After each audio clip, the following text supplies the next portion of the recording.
At 0900 hours on January 26, 1945, Second Lieutenant Audie Leon Murphy stood at the frozen perimeter of the Bois de Riedveer forest, watching his depleted company dig into ground that felt like concrete. The winter air sliced through his olive-drab uniform with razor-sharp intensity. 5'5" tall, barely 120 pounds in full combat gear, this Hunt County, Texas native looked impossibly fragile against the backdrop of pine trees and snow-covered terrain that stretched toward the distant village of Holtzwihr, 19 years old. The United States Army had rejected him 3 separate times during recruitment screening. The Navy turned him down for insufficient height. The paratroopers examined his frame and declined. Even the Marines looked skeptical. Nobody wanted this kid until the infantry needed warm bodies to replace the mounting casualties that no amount of training could have prepared anyone for. Company B had been systematically destroyed over the previous 18 hours. The 15th Infantry Regiment, 3rd Infantry Division, had begun their advance with 120 enlisted men and a full complement of officers. Now Murphy stood as the sole surviving commissioned officer. 102 of those men were either lying in the frozen snow with fatal wounds or screaming in field hospitals, far enough from the front lines that the sounds of artillery couldn't reach them. The regimental staff had promoted Murphy to acting company commander without fanfare.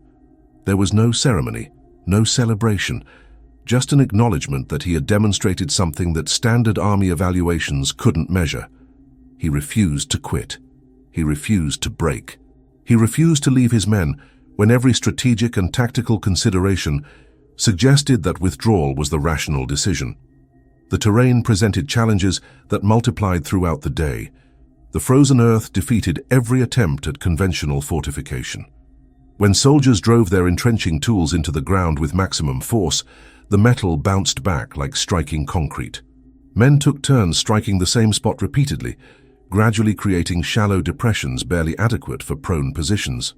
2 M10 tank destroyers occupied a narrow dirt road that cut through the position. These were older vehicles, their armor scarred by previous engagements in Italy and southern France. The crews had verified ammunition supplies 3 times. Machine gun belts lay coiled on the frozen metal decking. Tank rounds sat carefully positioned in ammunition racks. The vehicles represented the unit's primary anti-tank capability. Without them, the American position became infinitely more vulnerable to German armor. Murphy moved through the positions with deliberate slowness, speaking quietly to each soldier. He examined sightlines. He verified that overlapping fields of fire covered the approaches from Holtzwihr. He checked that ammunition was organized for rapid distribution. Some men appeared calm. Others displayed the subtle signs of accumulated stress that 6 months of continuous combat inflicted. The trembling hands, the distant eyes, the way certain soldiers flinched at distant sounds that posed no immediate threat. Combat exhaustion was visible in the faces if someone knew how to read it. Murphy had learned to read those signs. He had learned what words helped, what presence helped, what quiet confidence communicated that their lieutenant understood the situation, possessed a coherent plan, and believed that this position could be held despite appearing dangerously thin on manpower. The observation post forward of the main line reported enemy movement at 11:30 hours. German troops assembling near Holtzwihr, armor gathering, vehicles moving into attack positions. The enemy wasn't concealing their preparations. The message was clear. We are coming. We have committed to taking this terrain. Your resistance is incidental to our objective. The German regimental commander had apparently informed his subordinate officers that American defensive capabilities were collapsing. One coordinated assault would break through the exhausted American positions. Failure was never mentioned. The orders emphasized success as the only acceptable outcome. German officers didn't accept withdrawal recommendations. They didn't tolerate requests for additional time. They demanded results. The terrain between the tree line and Holtzwihr offered minimal natural cover for attacking troops. Rolling, snow-covered fields stretched across perhaps 300 meters. A few scattered trees provided concealment. Several shallow ravines allowed partial approach concealment, but the crossing remained fundamentally exposed. Any defender with functioning weapons could inflict severe casualties. The tactical advantage belonged to the prepared position. Murphy's men held that advantage. They held it barely. The numerical disparity was catastrophic. Forward observers estimated 250 to 300 German infantry assembling for the attack, plus 6 tanks, plus supporting armor. Murphy commanded approximately 50 effective soldiers after accounting for casualties and requirements to maintain communication. The German artillery preparation commenced precisely at 1400 hours. The barrage descended without warning. Shells screamed overhead and crashed into the forest with deafening explosions. The frozen ground transmitted shock waves through the shallow foxholes. Shrapnel sang through the branches overhead. Snow shaken from the trees fell in white powder clouds. The American tank destroyers returned fire immediately with their main guns. The recoil jarred visible through the smoke and wind-blown snow. Artillery exchanges continued for 32 minutes. German gunnery was accurate. American counter-battery fire was steady and professional. Neither side was achieving decisive advantage through the artillery duel alone. Yet the exchange prepared the ground for what everyone understood would follow. Murphy observed from his command post, calculating probabilities. He had already called battalion headquarters and informed the regimental S3 that he required immediate fire support.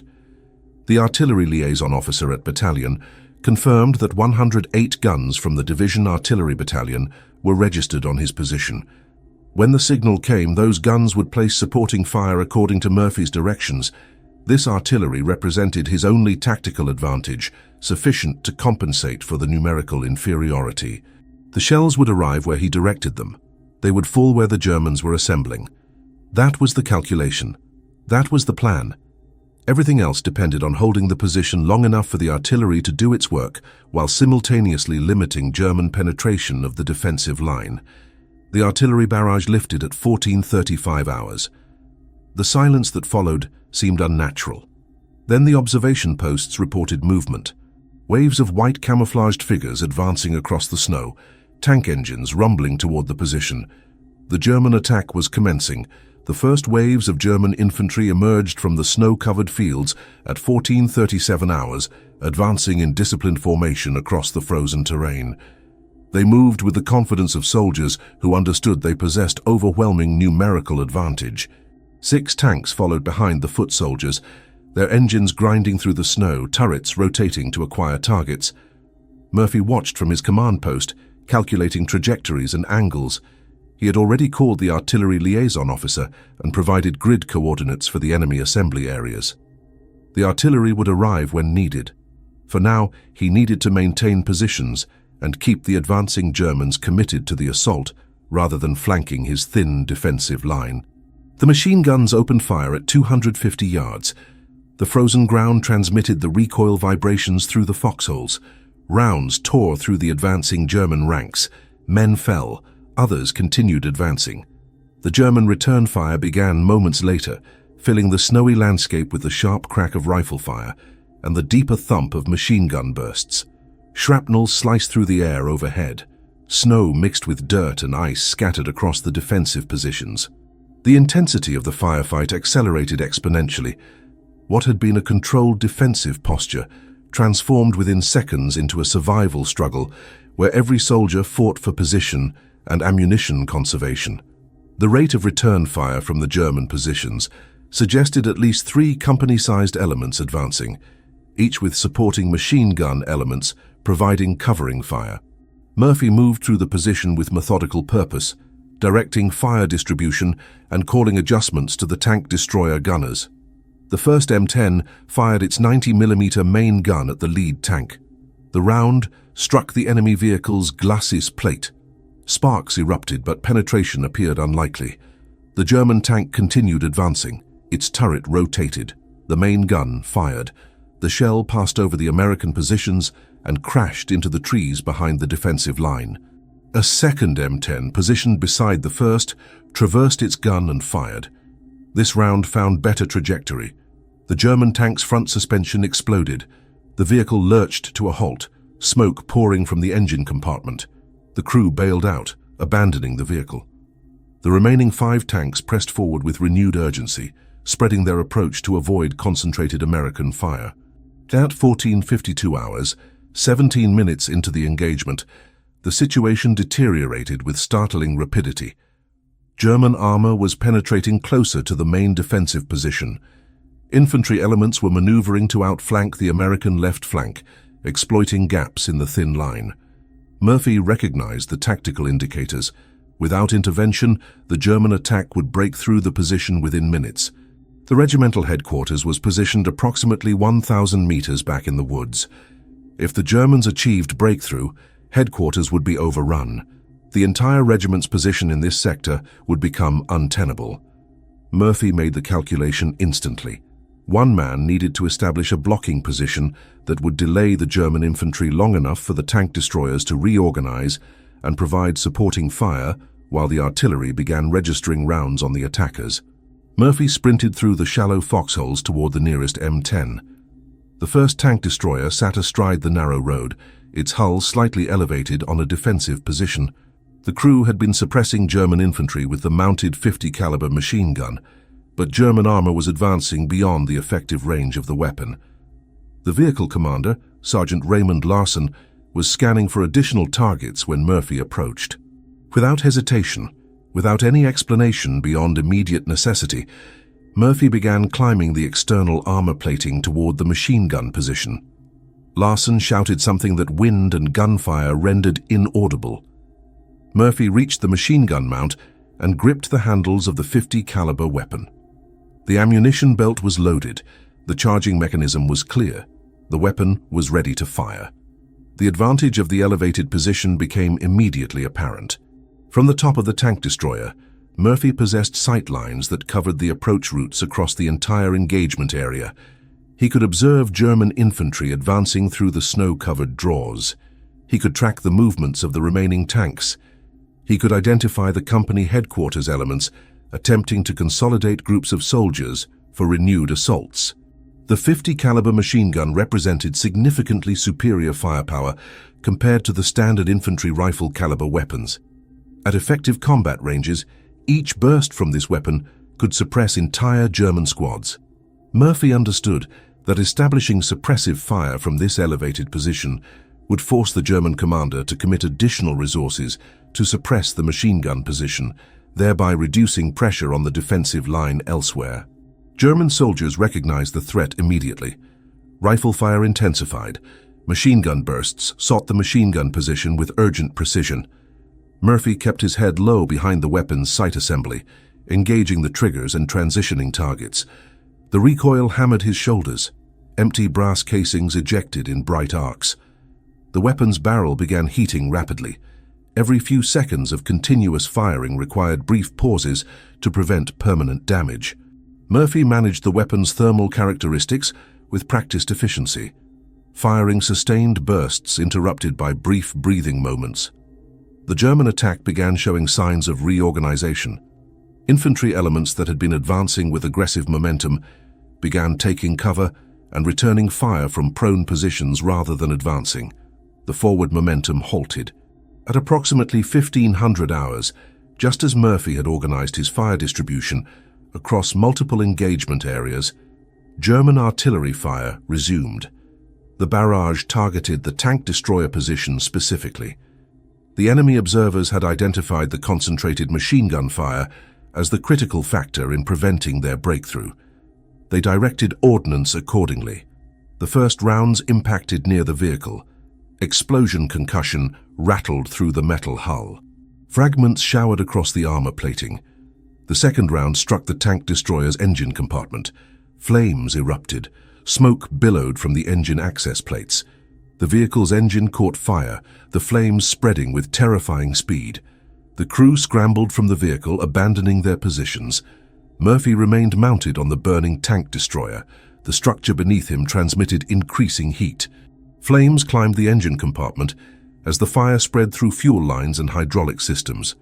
The situation demanded immediate evacuation. Every tactical consideration suggested Murphy should dismount and seek cover. Every survival instinct screamed that remaining on the burning vehicle contradicted basic military survival doctrine. But climbing down meant losing the elevated firing position. Losing that position meant the German attack would resume its forward momentum. Losing the position meant breakthrough, Breakthrough meant collapse of the entire defensive line. Murphy gripped the machine gun tighter. The heat increased. The ammunition in the belt grew warm to the touch. German soldiers continued advancing across the snowy fields. Murphy continued engaging them with sustained machine gun fire. The fire on the tank destroyer spread with accelerating intensity.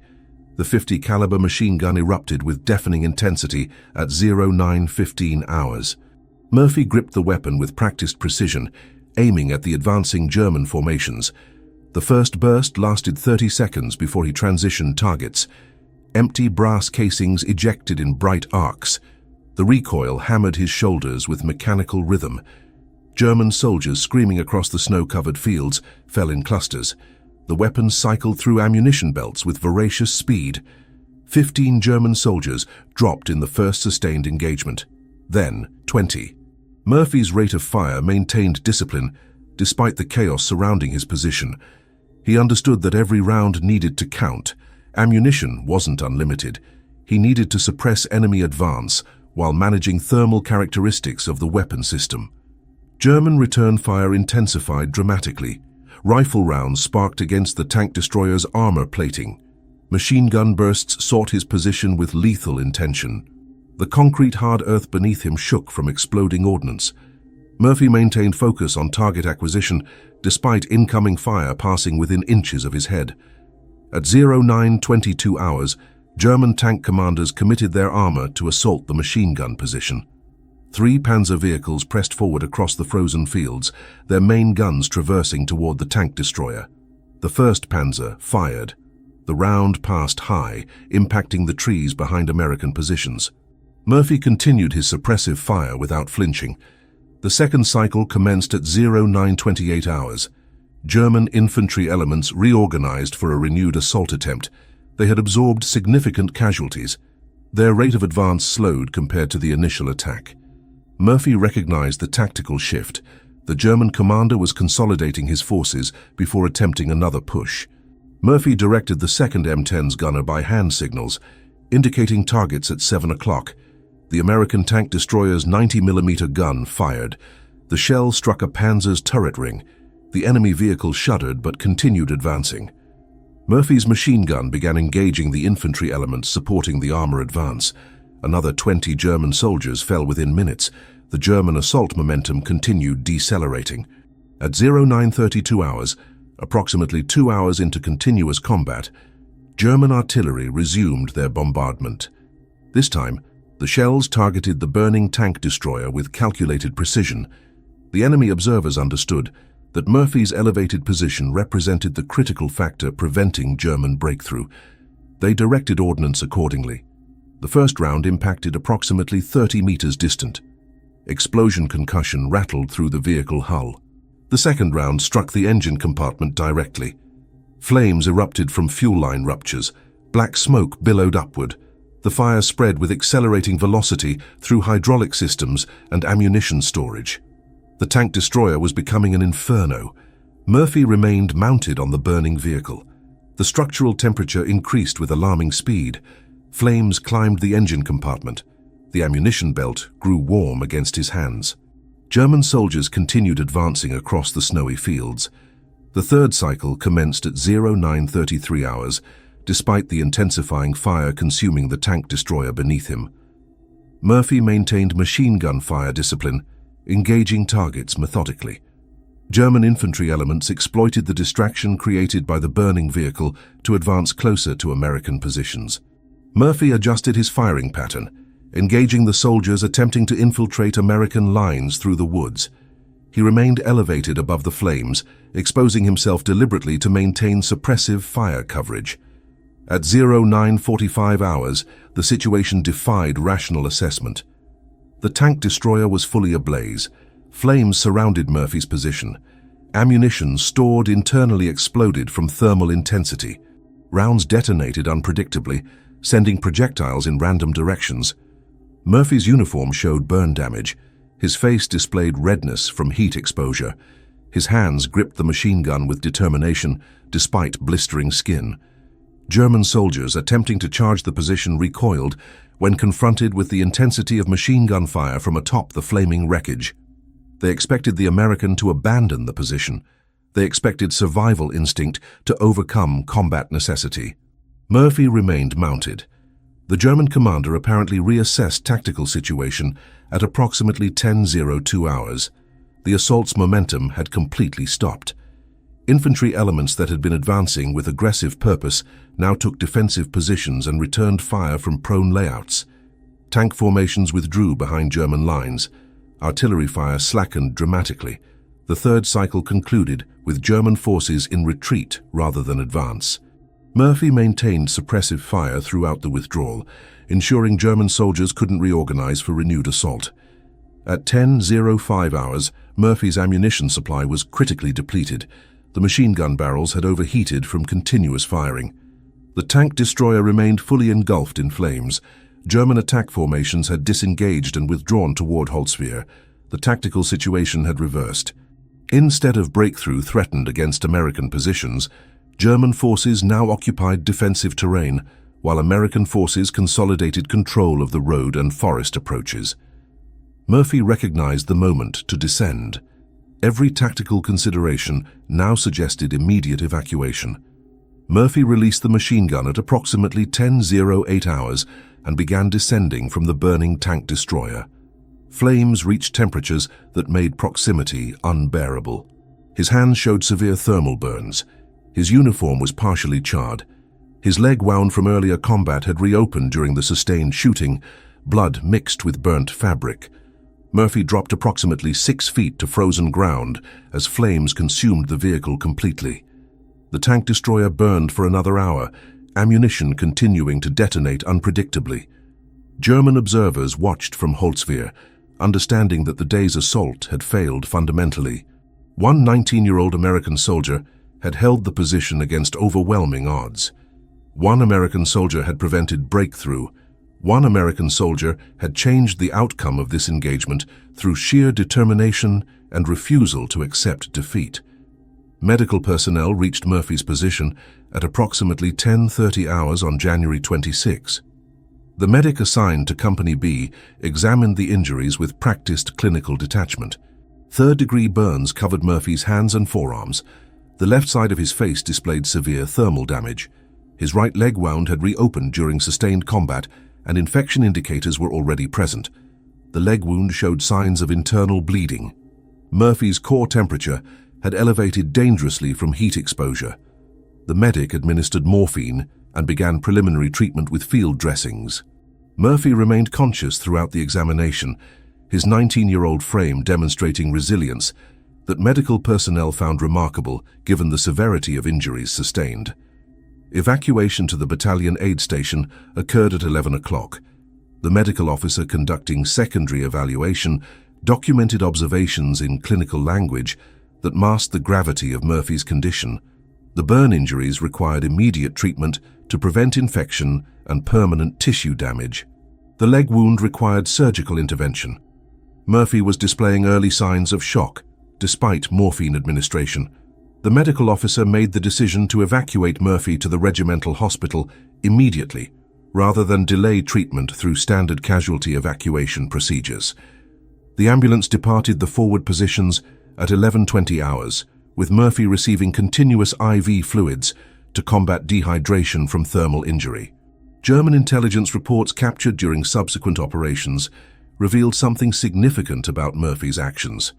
Enemy observers had documented the sustained machine gun fire from the burning tank destroyer. German regimental records indicated that the commanding officer had received reports from frontline troops stating that one American soldier had maintained defensive fire despite catastrophic circumstances.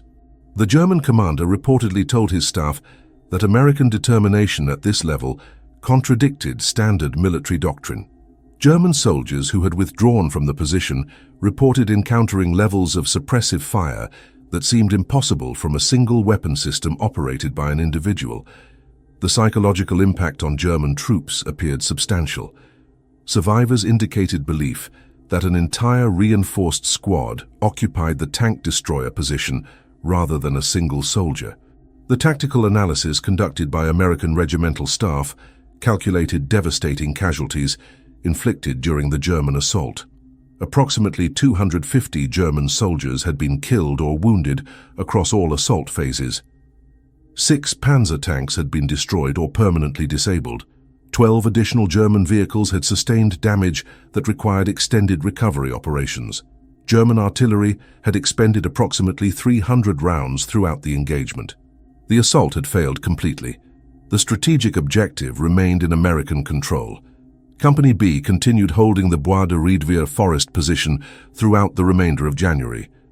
The correlation between Murphy's machine gun fire and casualty prevention became apparent through casualty analysis. If German breakthrough had occurred, the assault would have continued into the wooded positions where additional American companies held secondary defensive lines. Military historians later calculated that successful German breakthrough would have resulted in American casualties exceeding 500 soldiers across the entire sector. The breakthrough would have forced division-level repositioning. Supply lines would have been threatened. Regiment strength would have been compromised. Murphy's refusal to abandon the burning tank destroyer position had prevented tactical disaster at the company level and strategic complications at the division level. Murphy arrived at the regimental hospital at approximately 1300 hours. The surgical team immediately began treating burn injuries. The medical staff performed debridement of burned tissue layers. Morphine doses were adjusted to manage pain while maintaining consciousness for treatment coordination. The leg wound received surgical closure with careful attention to infection prevention. Murphy remained hospitalized throughout the remainder of January. His condition stabilized by February 1st. The burns began showing signs of healing response. The leg wound remained stable, despite ongoing infection concerns. Medical personnel marveled at Murphy's recovery trajectory. Most soldiers with similar thermal injuries experienced complications. Murphy's youth and physical conditioning appeared to provide advantages that standard medical literature did not adequately explain. The psychological consequences manifested within days of hospitalization. Murphy experienced nightmares depicting German soldiers advancing across snow-covered fields. Sleep patterns disintegrated. Hospital staff reported that Murphy would wake screaming from the recurring dreams. During waking hours, Murphy demonstrated heightened startle responses. Loud noises provoked defensive reactions. The trauma of sustained combat combined with thermal injury created psychological scarring that conventional medical treatment couldn't address. Military psychiatrists were consulted. They documented Murphy's condition as war neurosis, the contemporary terminology for what would later be recognized as combat-related PTSD. Psychiatric treatment remained limited. Sedatives were administered. Murphy was advised that psychological symptoms would diminish with time. By mid-February, Murphy's physical healing progressed sufficiently for evacuation to the rear hospital. He was transferred to a facility in France specifically designated for treating severely wounded personnel.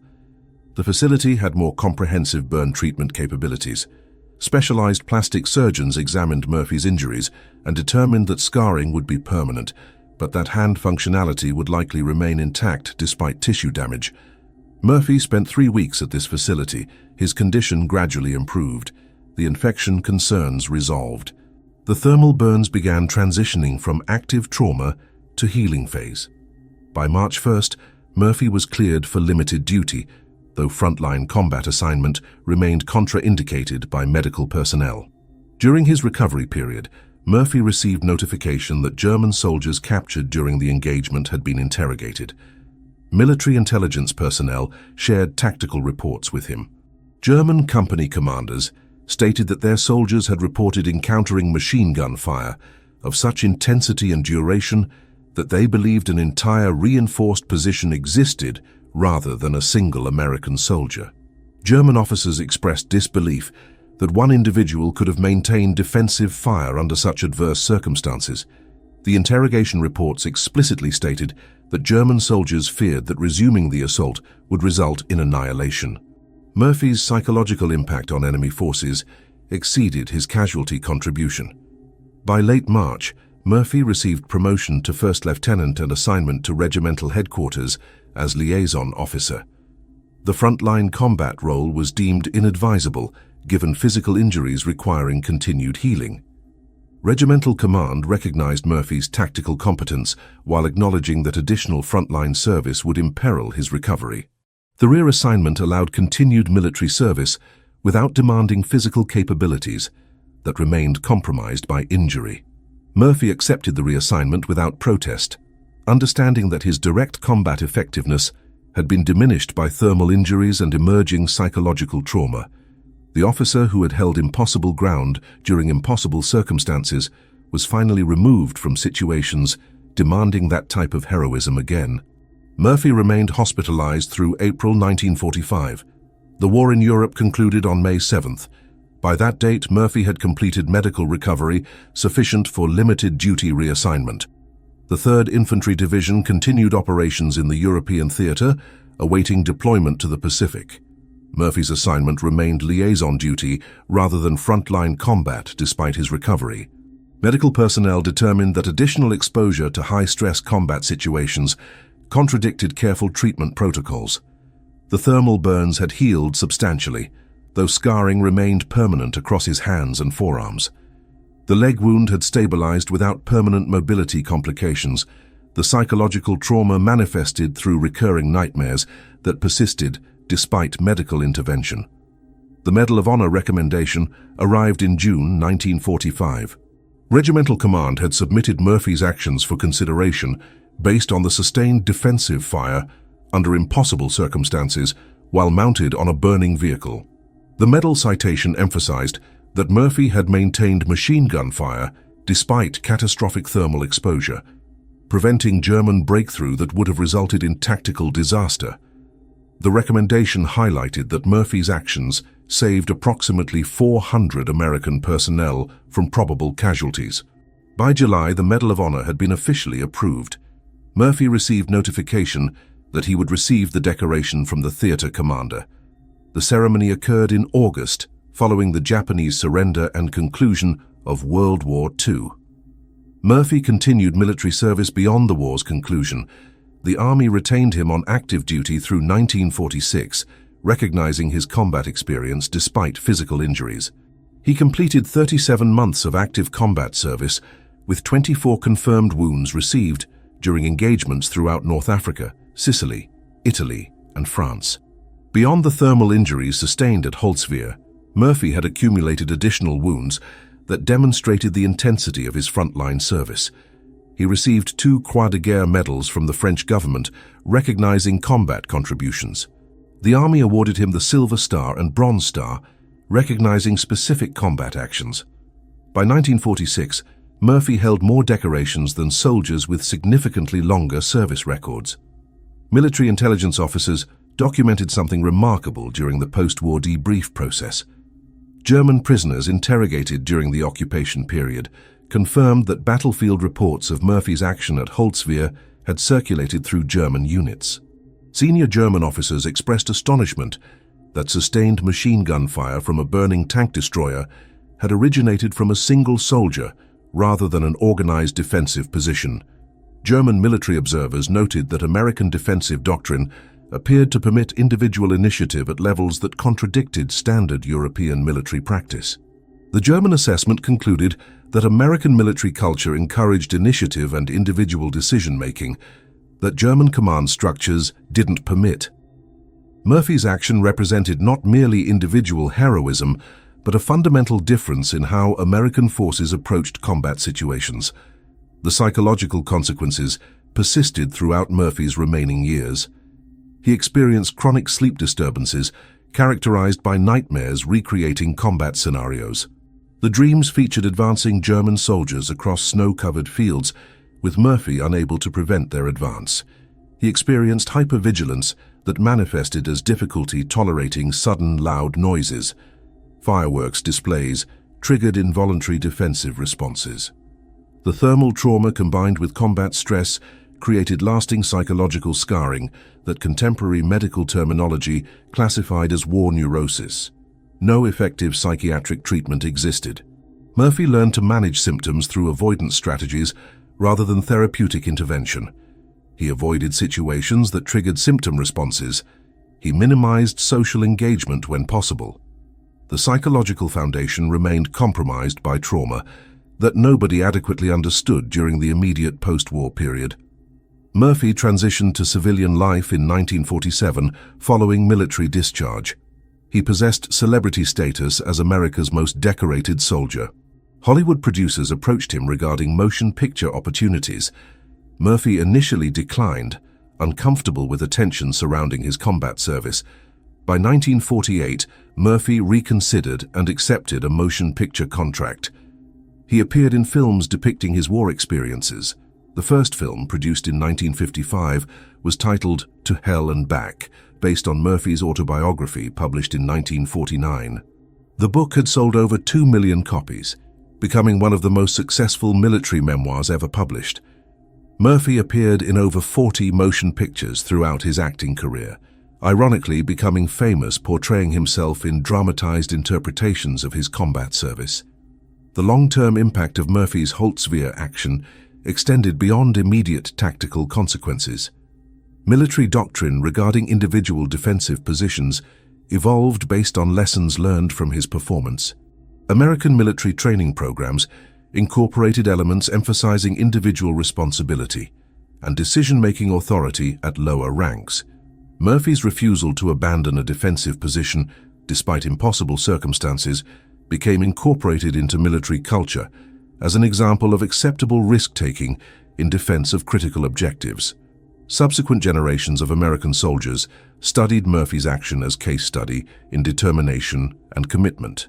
The action validated individual initiative as militarily valuable trait, rather than dangerous deviation from established procedures.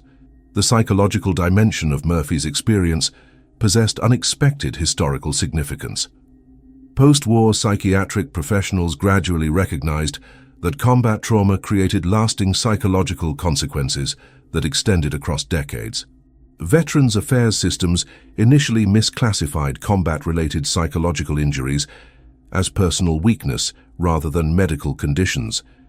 Murphy's documented psychological symptoms after returning to civilian life contributed to broader understanding that combat exposure created permanent neurological changes. By the 1970s, the veteran community began advocating for recognition that combat trauma was a legitimate medical condition requiring treatment rather than personal weakness requiring discipline. Murphy's visibility as decorated soldier experiencing documented psychological symptoms helped validate the legitimacy of veteran psychological injuries in public discourse. Murphy died in an aircraft accident on May 28, 1971, at age 46. The irony proved devastating. This soldier, who had survived hostile combat, sustained 37 wounds, and endured psychological trauma throughout his life, died in an aircraft accident during civilian life. The crash near Roanoke, Virginia, resulted from mechanical failure rather than hostile action. Murphy's widow and subsequent family members continued advocating for recognition of psychological trauma affecting World War II veterans. His legacy transcended his individual actions at Holtzweier and extended into broader veteran advocacy regarding mental health treatment. By the 1980s, post-traumatic stress disorder was officially recognized as a legitimate psychiatric condition affecting combat veterans. Murphy's documented experiences and psychological struggles contributed to that recognition. The Battle of Holtzweier concluded with American tactical victory that held strategic significance across the sector. German forces withdrew toward their primary defensive positions. American control of the forest approaches remained secure. The assault that German commanders had calculated would break American resistance resulted instead in German defeat. One 19-year-old soldier had prevented that breakthrough. One soldier had refused to accept tactical defeat despite overwhelming odds and impossible circumstances. 50 German soldiers had fallen to sustained machine gun fire from atop a burning vehicle. 400 American soldiers had survived because that one soldier remained mounted on that burning tank destroyer, refusing to surrender. That calculation represents the margin between victory and catastrophic defeat. That calculation demonstrates why some soldiers become legendary. That calculation explains why Murphy's name endures 80 years after that January morning, when German officers couldn't believe what one 19-year-old American soldier could accomplish. If this story moved you the way it moved us, do me a favor, hit that like button. Every single like tells YouTube to show this story to more people. Hit subscribe and turn on notifications. We're rescuing forgotten stories from dusty archives every single day. Stories about soldiers who held impossible ground. Real people, real heroism. Drop a comment right now and tell us where you're watching from. Are you watching from Texas, where Audie Murphy was born? Are you watching from France, where this battle occurred? Our community stretches across the entire world. You're not just a viewer, you're part of keeping these memories alive. Tell us your location. Tell us if someone in your family served. Just let us know you're here. Thank you for watching, and thank you for making sure Audie Murphy and the 50 German soldiers he faced that day don't disappear into silence. These men deserve to be remembered, and you're helping make that happen.